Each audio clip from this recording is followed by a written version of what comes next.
बिस्मिल्लाहिर्रहमानिर्रहीम। अस्सलाम वालेकुम। कुकिंग विद मोनी के साथ मैं हूँ मोनी अरशद। अल्लाह ताला आप सबका हामी और नासिर हो।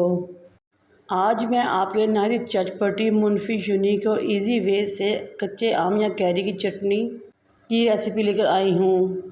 मुश्किल से 20 मिनट लगेंगे इसको बनाने में जितनी ही आसान, खाने में उतनी ही टेस्टी और मज़ेदार। जब आप खाना शुरू हो तो हाथ ना रोक पाएँ और तमाम बोल ही साफ़ कर जाएं। ये 500 ग्राम यानी कि आधा किलो कच्चे आम थे।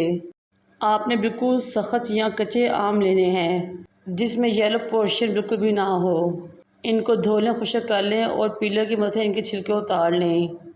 इनके छिलके उतारने के बाद आपने इसको सेंटर में से 2 या 3 हिस्सों में डिवाइड कर लेना है और फिर इसके बड़े बड़े क्यूब से काट लेने हैं। कुछ लोग छीलने के बाद इसको कद्दूकस भी कर लेते हैं, ये आपकी मर्ज़ी है, लेकिन मेरे पास चॉपर है इसलिए मैं इसको फ़ाइन चॉप कर लूँगी। लेकिन इसको चॉप करने से पहले मेरी आप सबसे रिक्वेस्ट है कि मेरे चैनल को लाइक करें, शेयर करें, सब्सक्राइब करें और बेल आइकन को टच करें ताकि मेरी तमाम वीडियोस आप तक पहुंच सकें और अपनी फैमिली, फ्रेंड्स और दोस्तों के साथ भी शेयर करें। इन कच्चे आमों या कैरी को फ़ाइन चॉप कर लेना है आपने।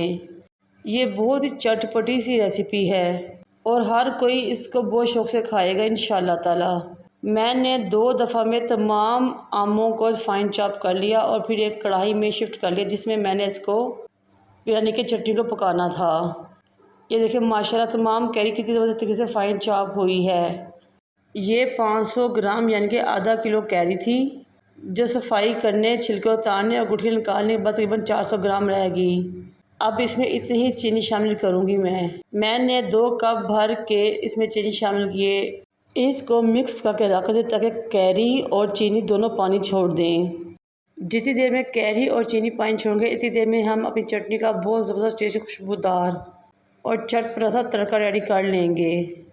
हाफ़ टी स्पून कलौंजी, हाफ़ टी स्पून सौंफ, हाफ़ टी स्पून राई दाना, 1 टीस्पून धनिया जिसको मैंने हाथ के तेल में क्रश करके शामिल किया था और 1 टीस्पून ही इसमें मेथी दाना या मेथी शामिल करेंगे और इन तमाम चीज़ों को बिल्कुल दम वाली फ्लेम पर ड्राई रोस्ट कर लेंगे। जब इनमें हल्की सी खुशबू आना शुरू हो और इनका थोड़ा सा कलर चेंज होना शुरू हो तो इसको भी साइड पे रख लें।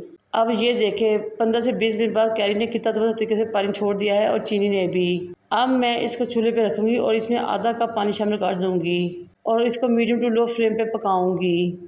तकरीबन 8 मिनट तक आपने इसको पका के पकाना है।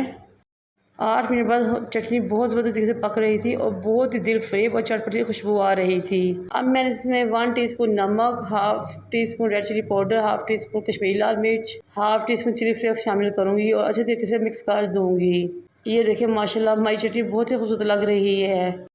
अब इसकी खूबसूरती में मज़ीद इजाफा करने के लिए और इसकी खुशबू और टेस्ट को बढ़ाने के लिए इसमें 1 टीस्पून ज़ीरा शामिल करूँगी और 2 चुटकियाँ येलो फूड कलर शामिल करूँगी। ये ऑप्शनल है, आपकी मर्ज़ी डालें या ना डालें, लेकिन इसके डालने से आपकी चटनी का कलर बहुत ही खूबसूरत हो जाएगा और हर एक के दिल को लुभाएगा।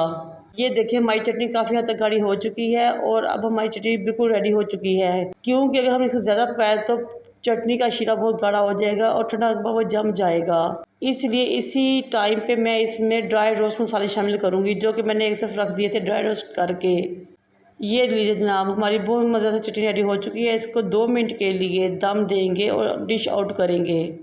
अगर आप इस तरीके से चटनी को रेडी करेंगे और इन तमाम टिप्स और ट्रिक्स को फॉलो करोगे जो कि मैंने आपको बताए हैं तो खाने वाला अपना हाथ नहीं रोक पाएगा और खुशबू से पूरा घर ही महक जाएगा।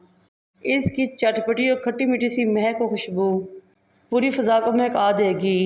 ठंडा होने पे आप इसको 6 माह तक इस्तेमाल कर सकते हैं। मुझे और मेरे वालिदैन को दुआ में याद रखें। अल्लाह हाफ़िज़।